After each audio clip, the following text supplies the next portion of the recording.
Bonjour à tous et merci de m'avoir donné la parole pour cette fin et cette clôture de cette belle conférence qui a été Cloud North. On va parler de souveraineté dans le marché du cloud computing. Rapidement, qui suis-je? Je m'appelle Quentin Adam, je dirige une boîte qui s'appelle Clever Cloud. J'ai ce pseudo Twitter bizarre, WAXZCE. Et j'ai aussi l'honneur de co-présider l'OIP, l'Open Internet Project, qui est un rassemblement de plusieurs acteurs qui défendent la privacy et la libre concurrence dans les business numériques en Europe. Clever Cloud, pour ceux qui ne savent pas ce que c'est un produit, c'est une plateforme de cloud et c'est également quelque chose que vous pouvez avoir en on-premise qui automatise beaucoup de choses dans le travail de la gestion des infrastructures. Autrement dit, les développeurs ils git push et à partir de ce moment-là, tous les processus de déploiement et de maintien en conditions opérationnelles sont faits en automatique. À la grande époque, ça s'est appelé le platform as a service. Aujourd'hui, on dirait plutôt du serverless, pas dans le sens où on a supprimé le serveur, mais dans le sens où il y a moins d'administration serveur à faire. Et donc, on est un des acteurs du cloud computing européen. On a refusé plusieurs fois de vendre la boîte à des entreprises non européennes parce qu'on veut créer un marché du cloud computing en Europe. Et du coup, je pense que c'est important de le dire parce que c'est de là que je pars dans ma réflexion. La souveraineté, c'est un sujet qui est à la fois très important et qui est complexe. Il ne faut pas le prendre comme étant une conférence au sens où j'explique ce que c'est plus une invitation au débat et il faut vraiment essayer de regarder le sujet avec un œil neuf pour essayer de comprendre ce qui nous arrive et structurer une réflexion dans le long terme pour aller dans le bon sens. Littéralement, si on regarde au sujet, on va se demander quelle est la chaîne de valeur d'une plateforme de cloud computing. Alors quand on dit chaîne de valeur, l'idée est de prendre des composantes qui génèrent la valeur et le revenu dans ces marchés-là. Donc vous avez une partie du revenu, ça va être très BTP, vous avez le data center, donc lui c'est du bâtiment, c'est du data center. Vous avez ce qu'on appelle le cooling, donc c'est le refroidissement, c'est tout ce qui est climatisation, etc. C'est des machines qui permettent de faire ça, donc il faut les fabriquer, les acheter. Vous avez toute la gestion de la régulation électrique au sein du data center, tout ce qui va être la mi-room, le core routing de cette typologie-là d'infrastructure.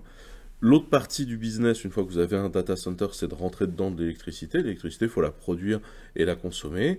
Ensuite, vous avez des gens, les gens qui sont dans le data center, en général, on les appelle les remote end. C'est des gens dont le travail est d'aller intervenir sur les machines, en général avec des webcams. Quand on dit remote end, c'est vraiment ça. C'est-à-dire que c'est des gens à qui on dit, bah là, tu prends le disque numéroté B65 dans le stock temps, et il y a un disque dur qui clignote en rouge dans la baie temps, tu arraches le disque, tu mets le disque à la place et tu replaces le disque abîmé dans le stock. Enfin, c'est des tâches relativement sommaires qu'on donne aux gens et très cadrées. Et puis il y a tous les gens qui travaillent sur les parties certification des data centers. En hardware, vous avez les serveurs, vous avez les systèmes de routeurs, vous avez les baies en elles-mêmes. Enfin, vous avez un certain nombre de fabrications de hardware propre en fait au data center. Et en software, vous avez toute la stack qui permet de faire du cloud computing, vous avez la gestion du contrôle d'accès, la virtualisation, les OS, le contrôle de log, de monitoring, etc. C'est l'ensemble de ça qui forme au global du cloud computing. Quand on va parler de ce marché-là, on va essayer de se concentrer sur ce qu'on va appeler le marché de l'hébergement, c'est-à-dire juste avant le SaaS. Pourquoi? Parce que globalement, si on parle hébergement, le IaaS, le PaaS, tout ça c'est le marché hébergement. Ça va être des marchés un peu plus compliqués à toucher, puisqu'en général, ils ont un rapport avec d'autres typologies de marché. Si on fait un logiciel qui gère des salles de spectacle, et ben en fait, le fait qu'il soit en SaaS, c'est pas tant un système d'hébergement que le fait qu'il soit en compétition avec le marché des logiciels de gestion de salles de spectacle. Donc c'est pour ça que là, quand je vais parler de marché, je vais souvent me construire sur globalement ce qu'est l'hosting market. Donc on va s'arrêter juste avant le SaaS, bien qu'une grande partie de ce que je vais raconter pourrait s'appliquer à une typologie du SaaS, qui est le SaaS qu'on pourrait qualifier d'infrastructure, les mails, le directory des employés, le calendrier, stocker des fichiers sur un disque. Tout ça, c'est un peu le bread and butter en fait de toute entreprise, en fait, toute organisation à ces choses-là. On pourrait quasiment appeler ça de l'infrastructure en fait, au sens où tout le monde en a. Et là, je suis clairement en train de parler d'Office 365 et de Google Apps. Et donc, une partie de ce que je vais dire sur le marché s'applique à ça complètement, c'est-à-dire ces softs en fait que tout le monde utilise et dont tout le monde a besoin. La première chose à regarder, quand on regarde la chaîne de valeur, donc on a regardé les chaînes de valeur, il y a plusieurs choses, c'est que la plupart des choses sont vues comme des investissements. Et en fait, on va calculer leurs coûts quand on fait ce genre de business, en fait, on calcule leurs coûts en les amortissant sur plusieurs années, en général adossés à des prêts ou à des emprunts obligataires, mais bon, c'est un peu plus touchy, mais en général adossés à des prêts qui vont globalement permettre de payer quelque chose dans le temps. Donc un bâtiment, ça se paye sur 15 ans, les trucs qui sont industriels, genre les climatisations, les gros répartisseurs électriques, ça va être du 10 ans. La plupart du matériel réseau s'amortit sur 5, et une partie des serveurs s'amortit sur 5, l'autre partie sur 3. Par exemple, chez Clever, on utilise beaucoup de Blade System, donc vous savez, c'est des gros serveurs dans lesquels on vient enchasser des serveurs en Blade, donc chez nous on utilise beaucoup des HPE Synergy. L'enclosure, donc le truc dans lequel on vient enchasser, s'amortit facilement sur 5 ans parce qu'en fait il bouge très peu, là où le serveur en général on l'amortit sur 3. Un serveur amorti ne veut pas dire qu'il est automatiquement déprovisionné. On peut très bien garder en provision un serveur, enfin continuer à utiliser un serveur amorti, c'est juste que en fait on arrête de le payer et donc il rentre juste dans la compta comme ça. Pourquoi c'est important de dire ça? C'est parce que tout ça, c'est des choses physiques qu'on achète et qu'on voit. Et en fait, le software, lui, en fait, quelque part, il rapporte de l'argent pour l'éternité. Et ça c'est le point qui est important avec le software, c'est que le soft, c'est quelque chose qui a une vraie capacité de rendement dans le temps. Je l'avais déjà expliqué dans une conférence qui s'appelait How the Bookkeepers Fuck the IT Management, mais je pense que le soft, c'est un asset industriel extrêmement important qui aujourd'hui perturbe dramatiquement notre économie. Je me permets de faire un détour là-dessus, mais en économie, il y a un truc qui dit que tout rendement du capital est décroissant. C'est-à-dire que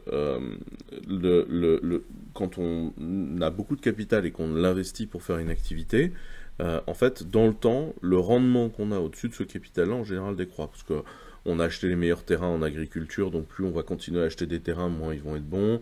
Parce que quand on fait de l'industrie, on a pris tous les meilleurs employés, donc petit à petit, on a des ouvriers de moins en moins qualifiés, des ressources en matière première de moins en moins bonnes. Enfin, c'est tout ça qui fait que le rendement en capital, en général, baisse au fur et à mesure que tu mets du capital, et plus ton capital reste dans le temps, plus il baisse, puisqu'en fait, tu as de l'usure de ce que tu as acheté au démarrage. Et puis, t'as les nouvelles générations techniques qui viennent lutter contre toi, et qui amènent du coup des nouveautés que tu n'as pas. Et donc ça, c'est le rendement décroissant du capital, qui est une des règles. L'idée, c'est qu'en informatique, on est face à un cas qui est un peu particulier, qu'on a un rendement croissant du capital. Et ça donne des boîtes dont la valorisation va monter de façon de plus en plus forte et quasi-exponentielle dans le temps, parce qu'en fait, elle rapporte de plus en plus d'argent. Et qu'en fait, $1 investi à une année 1 va rapporter de plus en plus de dollars, voire dépasser le capital mis au démarrage en rendement. Et ça, c'est un truc qui est important, et c'est ce qui concerne Tesla, Facebook, Google, Microsoft. Ce sont des boîtes dont le capital a un rendement croissant, et c'est une perturbation, c'est une anomalie économique qu'il faut expliquer, et qu'on peut démontrer facilement. Si vous prenez le Nasdaq, donc le Nasdaq, c'est un peu l'antichambre du New York Stock Exchange, c'est un endroit de cotation qui est vécu comme étant l'endroit où on va mettre en cotation les boîtes qui vont être quelque chose. Donc toutes les boîtes qui rentrent en cotation, en général, rentrent par le Nasdaq aux États-Unis, et donc toutes les boîtes des nouvelles technologies sont rentrées sur le Nasdaq. Et il se trouve qu'après, le Nasdaq fait tout pour que les boîtes ne partent pas au New York Stock Exchange, mais restent au Nasdaq. C'est des entreprises, elles ont une compétition comme les autres. Les tickers ne sont jamais que des entreprises. Je vous laisse vous intéresser à ce marché-là si vous avez envie de vous renseigner, mais le Nasdaq, du coup, en lui-même, possède beaucoup de valeurs technologiques.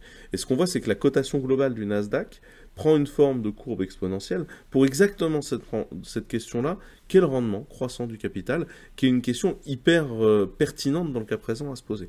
Un autre exemple, là vous avez les boîtes de 2005 qui sont en tête de la bourse et qui sont en plus des boîtes américaines, et vous avez les boîtes de 2021 avec leur rapport de valorisation comparé.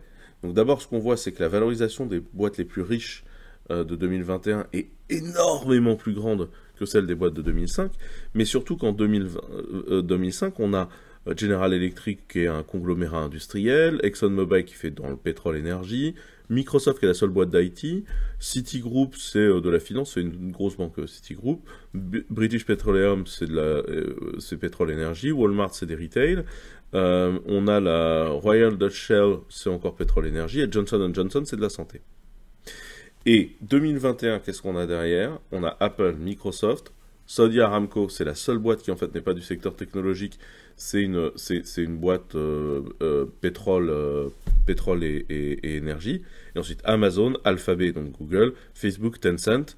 Et en dernier, vous avez Tesla. Tesla qui est quand même une boîte, certes secteur automobile, mais qui est créée par un entrepreneur de la tech, et qui est une boîte où en fait vous avez un software qui habille une voiture.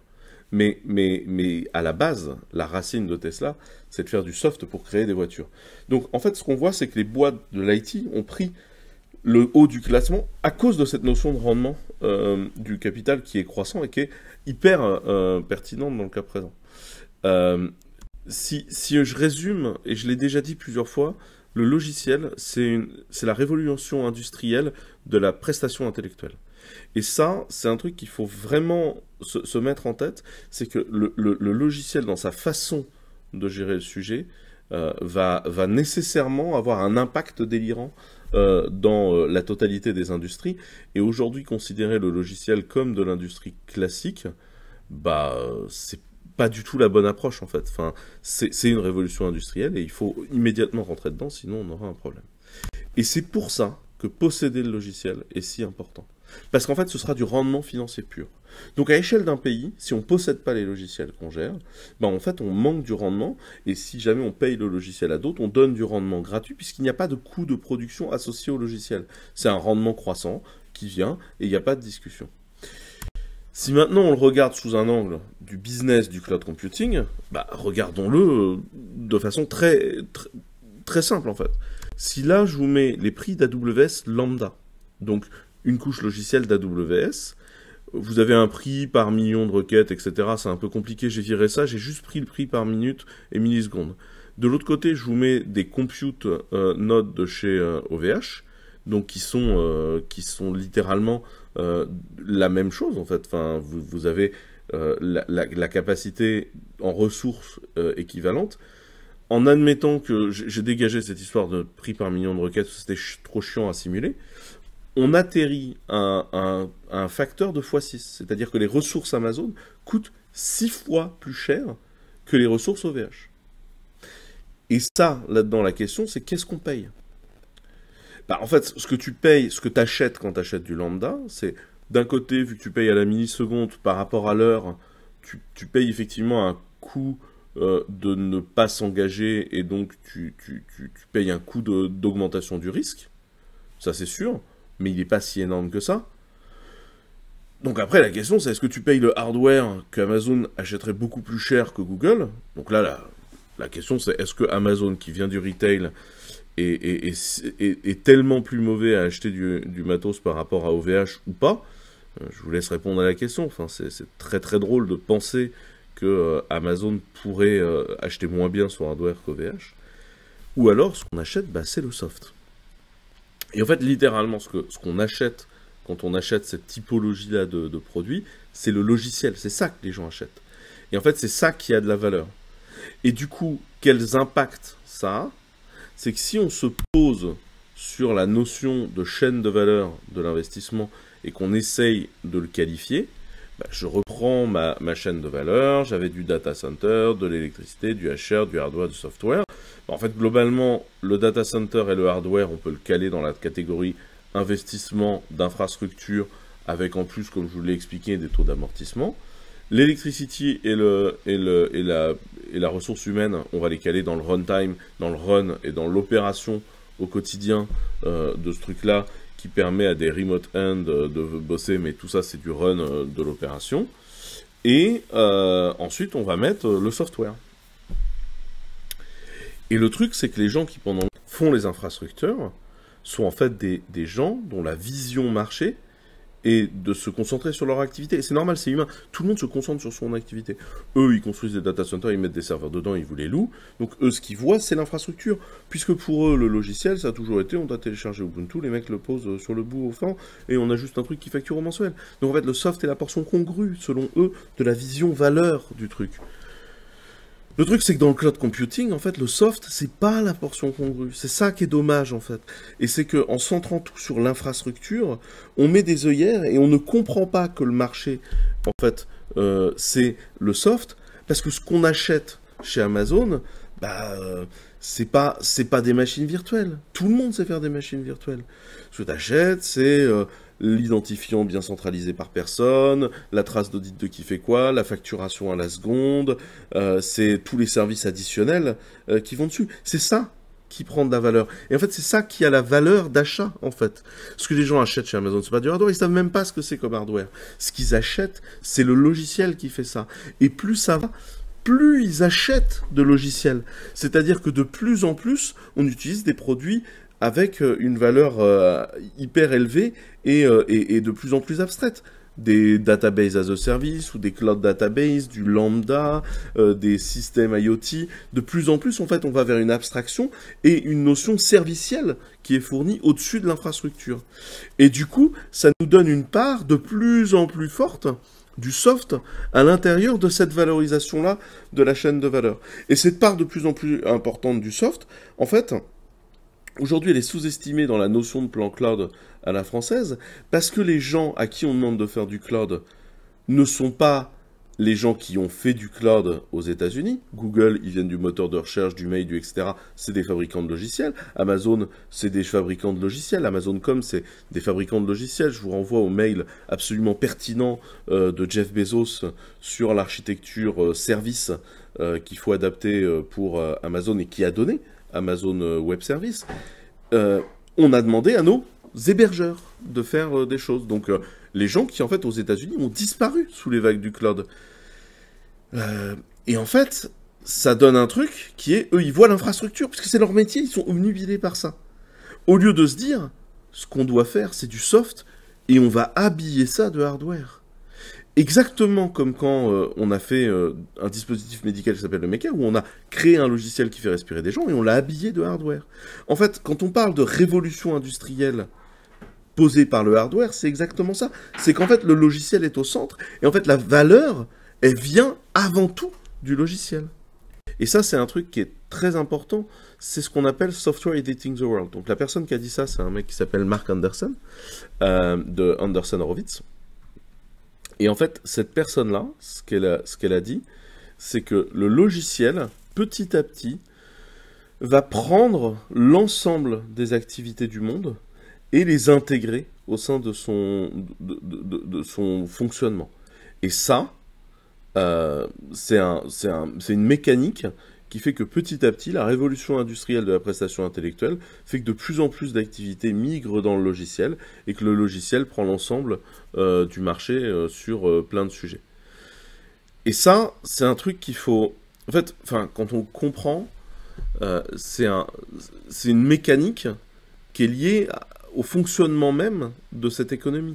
Si vous prenez Facebook, essayez de construire Facebook sans logiciel et sans technologie. Vous prenez des gens qui sont des crieurs publics et des coursiers qui vont porter des messages et vous reproduisez l'infrastructure informationnelle de Facebook. Ça n'est pas possible. Enfin, ça coûte beaucoup trop cher. C'est structurellement pas capable d'opérer. Alors que Facebook rapporte beaucoup d'argent grâce au rendement croissant du logiciel. Et en fait, à chaque fois que vous regardez un sujet économique, vous devez le reproduire sans automatisation de la prestation intellectuelle et des capacités de communication qui sont, eux, fournies par l'informatique. Et donc, c'est pour ça que tout a changé, en fait, dans cette industrie-là. Qu'est-ce que ça veut dire, cette chaîne de valeur-là, d'un point de vue du cloud business, quand on est un Français ou un Européen? Et ça, c'est un point qui est important. Le data center, oui, on sait produire du ciment, construire du ciment. Les machines de refroidissement et d'électricité, en général, ça va plutôt être Pays-Bas, Allemagne, beaucoup. Bien qu'en France, on a Schneider Electric qui est assez français, en fait, dans sa capitalisation. Le core routing, ça, c'est clairement américain. L'électricité, bah, c'est nous qui la produisons. Puis alors en France, on est très bien, c'est du nucléaire, ça coûte pas cher, c'est globalement propre. Donc en électricité, on est bien, celle-là, elle est locale. Les ressources humaines, oui, mais c'est la portion congrue et il n'y a pas beaucoup de choses, donc ça, c'est local. Le hardware, tout ce qui est serveur, bah, aujourd'hui, on a perdu la plupart de nos fondeurs et constructeurs. Donc même si on lutte, hein, nous, on travaille en collaboration avec des fondeurs européens pour construire des bouts spécifiques de notre infrastructure et aller de plus en plus loin, ce qui est un modèle que tous les cloud providers font, hein. Aujourd'hui, vous allez voir Amazon. Amazon a un produit qui s'appelle Nitro en interne, c'est ce qui fournit l'interconnexion réseau-stockage, et c'est du silicium maison Amazon. Bah, en fait, tout le monde va vers ça, donc nous aussi. Mais bon, la plupart du hardware, soyons francs, il est produit dans le sud-est asiatique, avec ou sans IP américaine, mais c'est quand même l'essentiel de l'endroit dans lequel il est produit, donc ça, c'est globalement perdu pour nous dans le marché. Et ensuite, il y a le logiciel. Et bah, comme je vous l'ai expliqué, en fait, le cloud, c'est pas de l'infra, c'est du soft. Le cloud, c'est du soft. De A à Z, le cloud computing est du logiciel. C'est juste que tu l'habilles avec un peu de hardware. Mais la racine de ce qui fait de l'argent, de ce qui fait de la valeur dans le cloud computing, bah, c'est du soft. Et la grande question à se poser, c'est est-ce qu'on est bon en software? Et notamment en France, est-ce qu'on est bon en logiciel? Bah, en fait, on nous pique des ingénieurs sur la planète entière. On a plein d'ingénieurs. Toutes les grosses boîtes viennent installer un centre de R&D chez nous. Je pense qu'on peut assez rationnellement dire qu'on est très bon en logiciel en France. Et que du coup, ce serait dommage de ne pas se mettre à fond sur ce marché-là, parce qu'en fait, on a des très bons développeurs. Tout le monde nous les pique, l'ambiance est bonne, on a un des pays parmi les plus belles conférences, le plus gros des fesses du monde, il est en France. La France est un pays de développeurs. Donc, il y a un sujet qui est de se dire, mais pourquoi? Parce que si dans la chaîne de valeur, on abandonne ce qui rapporte le plus d'argent, ça veut dire que pour l'éternité, on abandonne cet argent-là. Et je voudrais juste qu'on parle rapidement du marché pour être bien sûr qu'on se comprend. Le marché du cloud computing, aujourd'hui, donc ça c'est une première étude que je vous propose, c'est un marché qui fait 27% de ce qu'il fera en 2028, selon cette première étude. Je vous invite à aller la regarder. Alors évidemment, hein, c'est des forecasts, tout ça, on regarde dans des boules de cristal, mais ce qui veut dire en clair que c'est pas un marché très fermé, puisqu'en fait, il y a encore 75% du marché à aller chercher. Là, c'est une autre étude qui vous dit que l'annual growth rate va être de 20%. Donc, autrement dit, la croissance de ce marché-là va être de 20% tous les ans. Donc ça veut dire qu'il y a 20% du marché qui se rajoute tous les ans. C'est pareil, c'est des croissances qui sont énormes de marché. En fait, c'est des marchés qui sont très libres. Là, c'est une autre étude qui vous dit qu'aujourd'hui, on est à 20% de ce qu'on sera en 2030 en taille de marché. Donc en fait, qu'est-ce qu'on peut en conclure de tous ces chiffres-là? Mais qu'en fait, la guerre du cloud, elle n'est pas perdue, elle n'a pas commencé. En fait, vous êtes dans un marché qui n'a pas été structuré. Aujourd'hui, c'est un océan bleu. Et donc, quand les lobbyistes, notamment de Microsoft, d'Amazon, etc., passent leur temps à laver le cerveau de nos dirigeants en disant « sur le cloud, c'est déjà fait, vous avez besoin de nous, le marché, on le possède déjà », c'est pas vrai. La meilleure façon de perdre une guerre, c'est de ne pas mettre d'armée sur le terrain. Et aujourd'hui, c'est ce qu'on fait, parce qu'on nous dit « vous êtes trop faible ». Mais en fait, le marché n'a pas commencé. Cette guerre n'a pas commencé. Et en fait, on se fait enfermer dans une posture intellectuelle qui n'est pas la bonne. En fait, c'est un marché qui a un océan bleu, et plus il y aura de poissons dans la mer, mieux on va se répartir, plutôt que de se retrouver avec 3-4 grosses baleines qui, en fait, empêcheront tout le reste du marché d'exister et deviendront une situation de triopole, quadrupopole un peu dégoûtante, qui est la plus mauvaise des postures économiques qu'on puisse imaginer, puisque du coup, ça fait une entente de marché. On appelle ça un cartel, si vous préférez. Donc c'est pas du tout une bonne chose. Ce qu'il faut au contraire, c'est multiplier les acteurs sur ce marché-là pour le rendre performant et intéressant. Et la question, c'est pourquoi est-ce que c'est important? On pourrait se dire, bah pour finir, on s'en fout, quoi. C'est pas très grave. On n'a qu'à abandonner ce marché-là. Et donc, la raison pour laquelle c'est important, c'est que d'abord, tous les futurs business qui vont se monter au-dessus de cette révolution industrielle de la prestation intellectuelle qu'est l'IT, mais également toutes celles de l'industrie 4.0, le renouvellement de l'industrie, etc., tous ces sujets-là vont en fait être construits autour de capacités d'utilisation de cloud. Et en fait, tout ce marché-là est un truc qui va en entier reposer sur ce business-là. Et si on n'est pas capable de capter une part, ça veut dire qu'à chaque fois qu'on créera un business, on aura une taxe qui va partir systématiquement à l'étranger d'une portion de ce business-là. En clair, dans la chaîne de valeur, en fait, on se supprime une partie de la marge à échelle étatique ou supra-étatique dans le cadre européen. Donc en fait, c'est un sujet qui est très important parce que c'est s'appauvrir. Or, on a déjà une balance commerciale qui est déficitaire.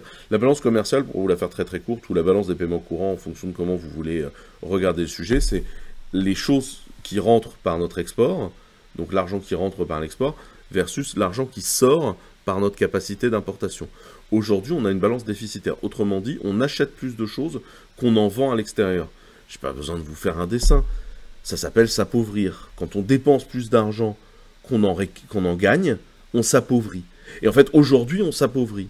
Et avec un modèle où en fait, on perdrait systématiquement à échelle étatique une partie de la marge systématiquement, et ben en fait, on génère une capacité à s'appauvrir au quotidien. Et ça, c'est quelque chose qui, à mon avis, est une erreur stratégique. Ensuite, c'est un sujet taxe. Le sujet taxe, il est quoi? Il est qu'aujourd'hui, les taxes, c'est ce qui permet de payer les routes, qui permettent à Amazon.com de se développer, qui permettent de payer le réseau de fibres et de télécom du pays, qui a permis à Google, à Facebook, etc. de se développer. Enfin, tout ça, c'est de l'investissement public, mais c'est également ce qui paye les écoles, c'est ce qui paye les hôpitaux, c'est ce qui paye la protection policière. Enfin, tous les services publics reposent sur le fait que les entreprises payent des taxes. Or, la totalité des gens américains dont on parle depuis le début sont des boîtes qui pratiquent une optimisation fiscale. Attention, je ne dis pas que c'est illégal, je dis que c'est immoral. Mais vu de leur poche, c'est pas immoral, les mecs sont américains. Bon, bah du coup, ils font des trucs d'américains, ils profitent à l'Amérique. Mais nous, en fait, on est français, on vit en France.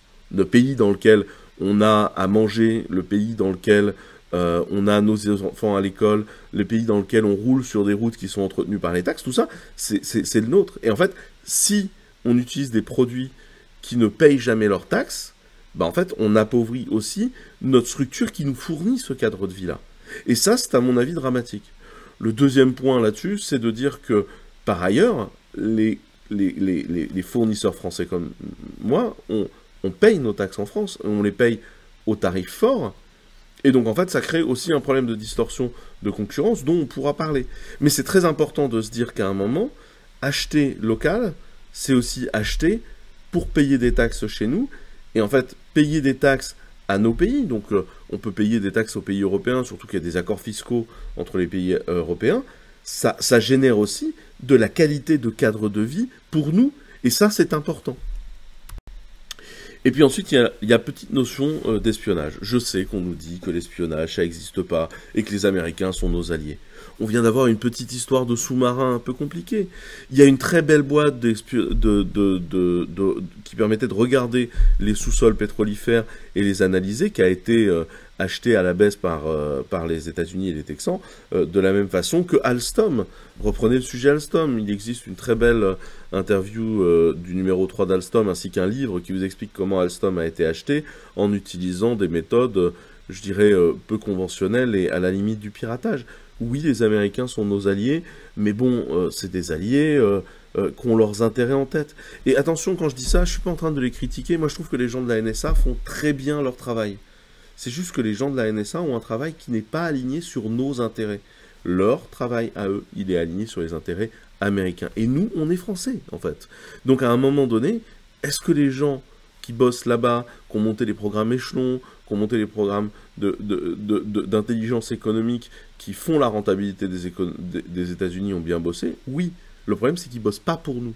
Et ça, c'est un truc qui est important à voir. C'est que ce sont des alliés, et quand on veut avoir un bon rapport avec ces alliés, il faut un rapport de force.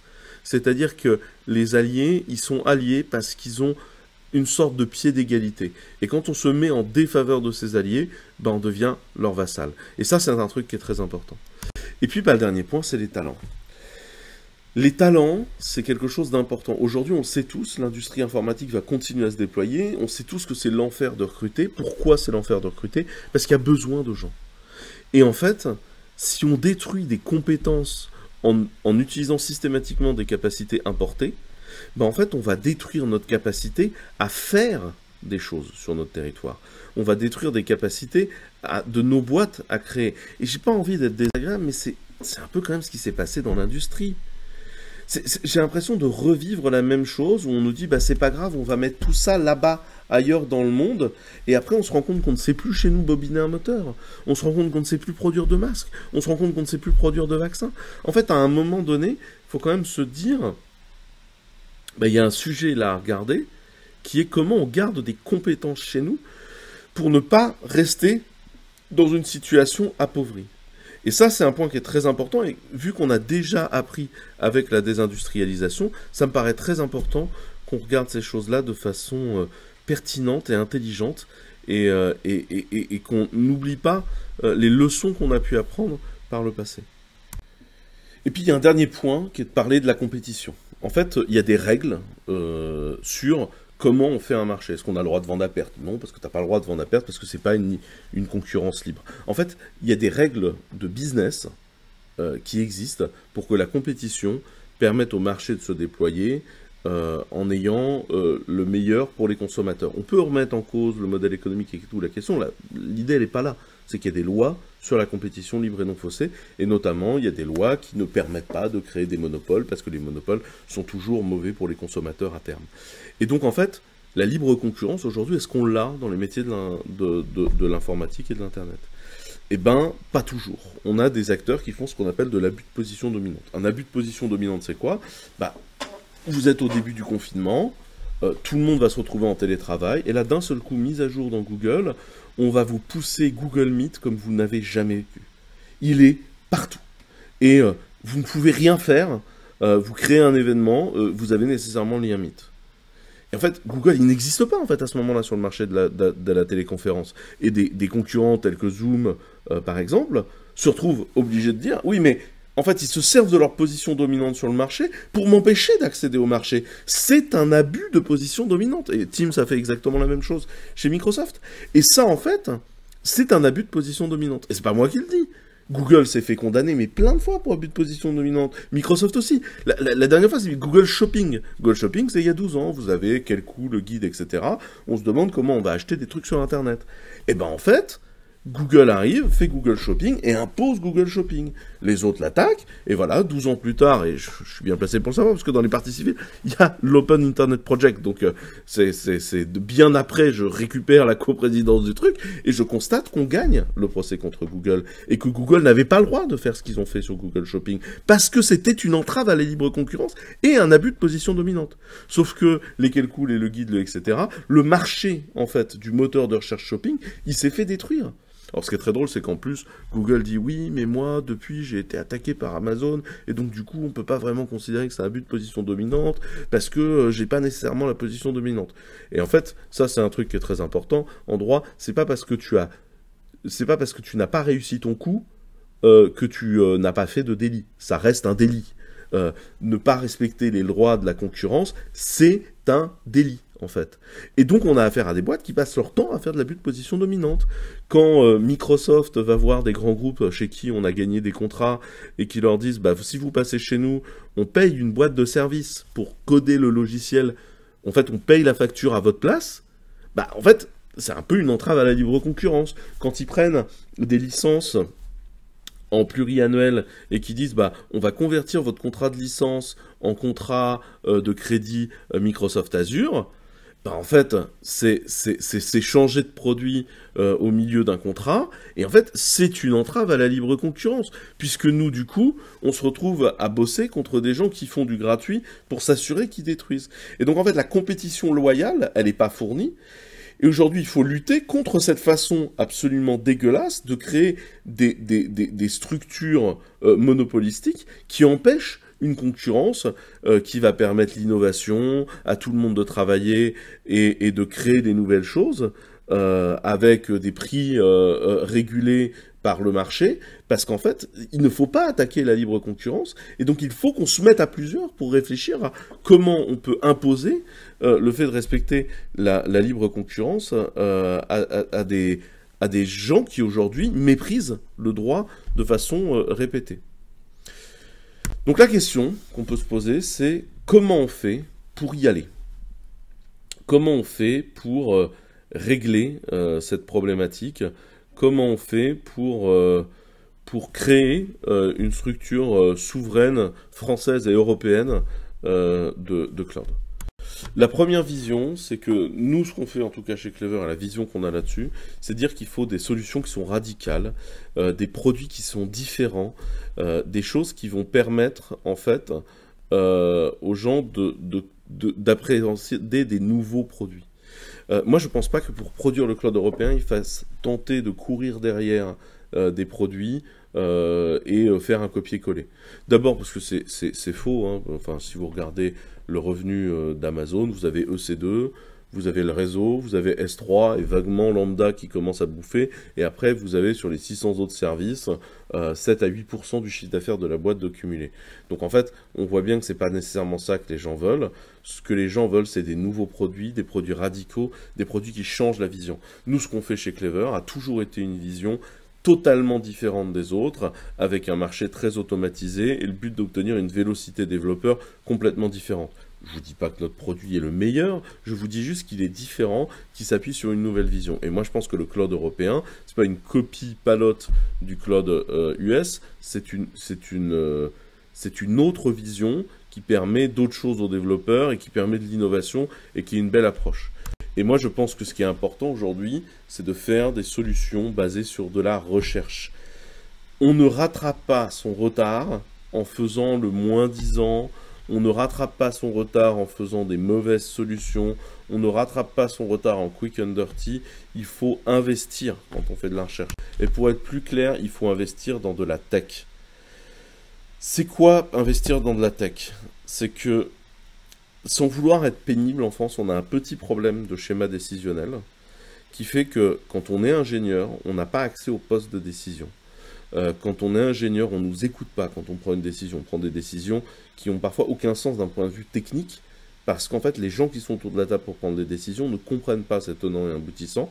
Et j'ai même envie de vous dire, on investit rarement dans des ingés en France.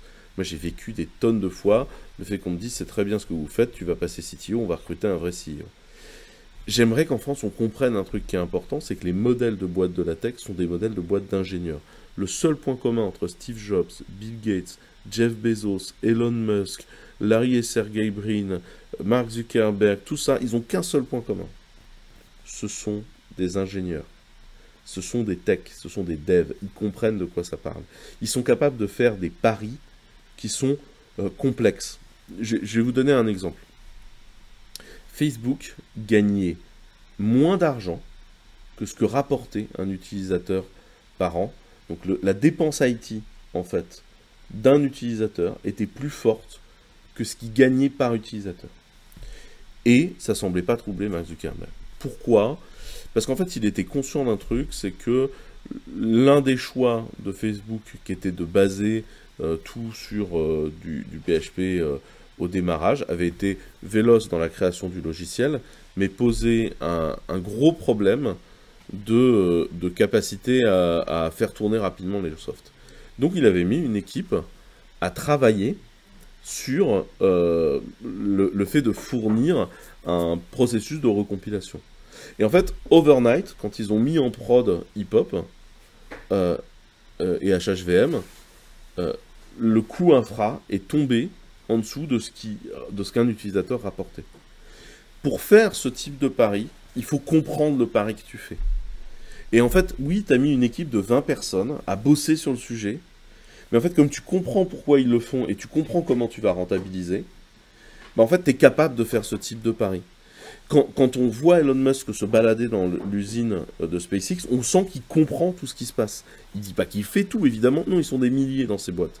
Par contre, il comprend les choix qu'il fait, et donc il est capable de ne pas faire que des choix conservateurs, mais aussi de faire des choix osés, parce qu'il est capable de les assumer.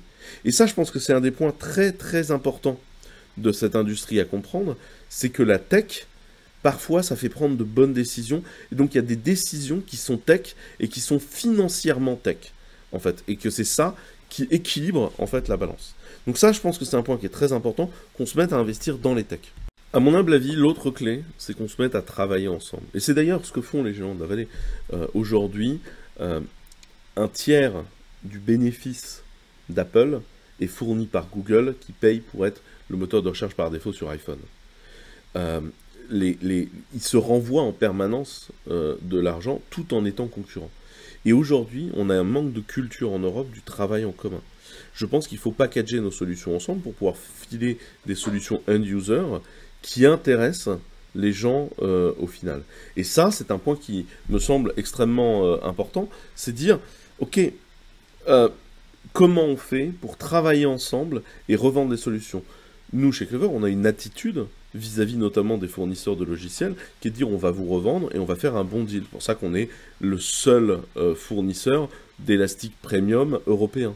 Parce que Elasticsearch et nous, on s'est entendu là-dessus, parce qu'on a cette vision revendeur, on a cette vision du contrat partenarial, et il faut que les Européens arrivent à bosser ensemble, plutôt que d'essayer d'être le petit roi au milieu de son château. Il faut accepter de travailler ensemble, de packager les solutions pour un bénéfice de la totalité de nos clients. Et ça, c'est une collaboration. Cette collaboration, elle me paraît importante. La collaboration, elle va aussi dans la capacité à dire, ok, on a un truc à faire qui est, qui est un sujet important. Prenons un exemple au pif. On a une plateforme à mettre pour mettre toutes les données de santé des Français. On ne va pas évaluer les solutions sur étagère. On va prendre les leaders technologiques qu'on a sur le territoire, les mettre autour de la table et de vous dire on a besoin de cette plateforme, construisez-la, faites-la pour nous, vous êtes obligés de collaborer parce qu'on veut que ce soit une plateforme européenne. Et donc, à ce moment-là, je vais vous obliger à collaborer pour que ce soit bien. C'est ce que font les États-Unis. Hein. Les États-Unis font de la commande publique majeure pour être là. C'est ce qui est arrivé à SpaceX. SpaceX a reçu une énorme commande de la NASA parce qu'en fait, on leur a acheté le fait qu'à un moment donné, les États-Unis voulaient envoyer eux-mêmes leurs satellites. Et cette capacité de collaboration qui est forcée, en fait, serait une bonne chose, à mon humble avis, de dire, bah, quand on a un sujet important, on s'oblige à le faire de la bonne façon. Et pour finir, pour tout le monde, il faut utiliser les solutions européennes. Je ne vous demande pas de nous acheter. Je vous demande d'essayer nos solutions. Je vous demande de nous donner une chance. Je vous demande d'arrêter de fermer le marché avant qu'on soit dessus. Donnez-nous une chance de prouver qu'on sait faire le boulot. Essayez notre solution. Expliquez-nous où est-ce que notre solution n'est pas assez bonne. Essayez les solutions d'OVH, de Scalingo, de Scaleway, de Healthner. Essayez des solutions parce qu'en fait, il est important que vous ne sortiez pas du jeu par défaut. Et aujourd'hui, l'un des plus gros problèmes qu'on rencontre, c'est que à la fin, ça devient un concours entre Microsoft, Google et Amazon parce qu'on a été sorti du marché. Il est important de nous garder dans le marché. Il est important d'être multi-cloud aussi. Il est important de donner une chance de dire bah, cette solution, elle n'est peut-être pas exactement ce que je veux aujourd'hui. Je vais leur faire le feedback de ce qui manque et la garder sous le coude. S'assurer qu'ils continuent à progresser pour un jour pouvoir les utiliser. Parce que, en fait, il faut construire sa chaîne de valeur sur de la confiance. Quand on fait de l'industrie, en fait, on crée des chaînes de fournisseurs de rang X, de rang N. Donc vous avez les gens qui vous fournissent le PCB quand vous faites un circuit électronique, les gens qui vous fournissent les petites résistances à mettre dessus, mais en fait les gens qui fournissent des résistances eux-mêmes, ils ont des fournisseurs de matériaux raffinés, etc., etc., etc. Et en fait, tout ce travail-là qui est fait, est un travail où tu crées ta chaîne de valeur, et tu crées ta chaîne de valeur en t'appuyant sur la confiance que ton fournisseur va bien faire le boulot, et qu'il ne va pas essayer de te doubler. Aujourd'hui, moi, quand j'entends des banques et des assurances utiliser Amazon et Google, qui ont publiquement dit qu'ils allaient lancer des banques et des assurances dans les années à venir, je me pose des questions tout à fait sincères. Tu peux pas construire de chaîne de valeur avec ces gens-là. Construire une chaîne de valeur, c'est une capacité de t'appuyer sur tes fournisseurs et tes partenaires dans le long terme. C'est comme ça qu'on construit une chaîne de valeur. Et en fait, il faut réfléchir aujourd'hui en IT comme on réfléchit en tant qu'industriel. À mon humble avis, c'est ce qui permettra de grandir dans le bon sens. Donc moi, je vous invite à être plus hétérogène dans vos choix, à être multi-cloud, à créer cette capacité de diversité, à rechercher l'altérité technologique qui va permettre en fait à chaque possibilité d'émerger et de devenir une bonne solution. Parce qu'en fait, c'est comme ça qu'on construit un marché, c'est en lui donnant la possibilité de s'exprimer. Moi, je vous invite à être fier en tant qu'Européen de faire de la tech, je vous invite à être fier d'être dans la tech en tant qu'Européen, parce qu'aujourd'hui, je pense qu'une des problématiques, c'est qu'on nous lave le cerveau avec la vallée, ils sont meilleurs. Bah, c'est pas vrai, en fait. Il y a des nuls partout. Facebook était down l'autre jour. Amazon a régulièrement des problèmes. Azure, il n'y a pas longtemps, tu pouvais jumper de conteneur en conteneur avec des failles de sécurité monstrueuses. Et en fait, après, on te dit, oui, mais eux sont les meilleurs. Mais ils sont pas les meilleurs. Tout le monde fait des erreurs, toutes les boîtes font des erreurs. Et en fait, à un moment donné, l'altérité, c'est ce qu'il faut rechercher. Et en tant qu'Européen, vous pouvez être fier de la tech qu'on produit. La virtualisation, c'est né en France avec QEMU.